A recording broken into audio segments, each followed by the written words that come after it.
Hello అండి. పుల్లటి పెరుగుతో మజ్జిగ చారు ఈ ఎండాకాలం ఇలా తరచుగా చేసుకుంటూ ఉండండి. ఒంటికి చలువ చేస్తుంది. నోటికి భలే కమ్మగా ఉంటుందన్నమాట. అర కేజీ పెరుగు తీసుకున్న తర్వాత గిన్నెలో వేసుకుని మీ రుచికి తగ్గట్టుగా సాల్ట్ వేసుకుని ఈ విధంగా పెరుగుని ఉండలు లేకుండా చిలకాలన్నమాట. తరువాత ఒక గ్లాసు నీళ్లు కూడా పోసుకోవాలి. ఉండలన్నది ఎక్కడా ఉండకూడదన్నమాట. ఇలా గ్లాసు నీళ్లు పోసుకుని ఈ మజ్జిగని మనం రెడీగా పెట్టుకోవాలి. చాలా బాగుంటుందండి. సింపుల్గా చేసేసుకోవచ్చు అన్నమాట. ఎక్కువ టైం కూడా అస్సలేమీ పట్టదు. తర్వాత చిన్న మిక్సీ జార్ తీసుకుని అర ఇంచు అల్లం ముక్క, అలానే ఒక 5 వరకు పచ్చిమిర్చి కూడా వేసుకుని మిక్సీ జార్ మీద మూత పెట్టుకుని బరగ్గా గ్రైండ్ చేసుకుని దీన్ని కూడా మనం రెడీగా పెట్టుకోవాలి. తర్వాత స్టవ్ ఆన్ చేసి కళాయి పెట్టుకుని 1 టేబుల్ స్పూన్ నూనె వేసుకోవాలి. మజ్జిగ చారుకి నూనె అన్నది ఎక్కువగా పట్టదు. నూనె వేడయ్యాక ఆవాలు, జీలకర్ర, శనగపప్పు, మినపప్పు పోపు వేసుకోవాలి.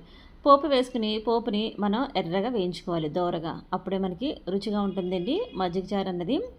ఇలా పోపు వేగుతున్నప్పుడే కట్ చేసుకున్నటువంటి ఎండుమిర్చి కూడా ఒక 3 వేసుకోవాలి. చూడండి ఈ విధంగా ఎండుమిర్చి కూడా బాగా వేగాలండి. ఈ ఫ్లేవర్ చాలా బాగుంటుంది మజ్జిగ చారులో. ఇలా ఎండుమిర్చి వేగిన తర్వాత మనం ఇందాకలా బరగ్గా గ్రైండ్ చేసుకున్నాం కదా పచ్చిమిర్చి, అల్లం, అది కూడా వేసేసుకుని ఒక్కసారి కలుపుకున్న తర్వాత ఒక ఉల్లిపాయ తీసుకుని సన్నగా పొడవుగా ముక్కలుగా కట్ చేసుకుని వేసుకోవాలన్నమాట.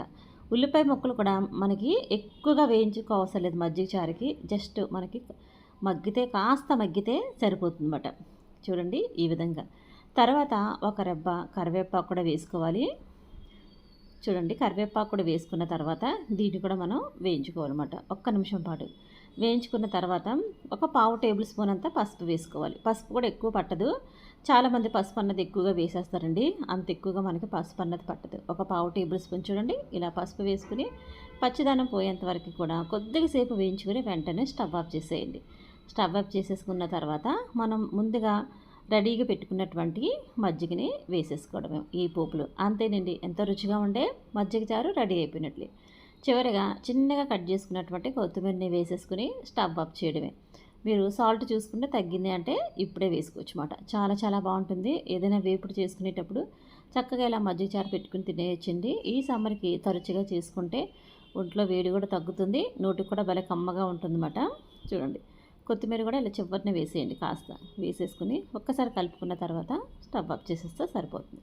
మజ్జిగ చారు మళ్ళీ పలచగా ఉండకూడదు, మరీ చిక్కగా ఉండకూడదు. ఈ కన్సిస్టెన్సీలో ఉండాలి. వీడియో నచ్చితే మన ఛానల్ లైక్ చేసి సబ్స్క్రైబ్ చేయండి. Thank you for watching.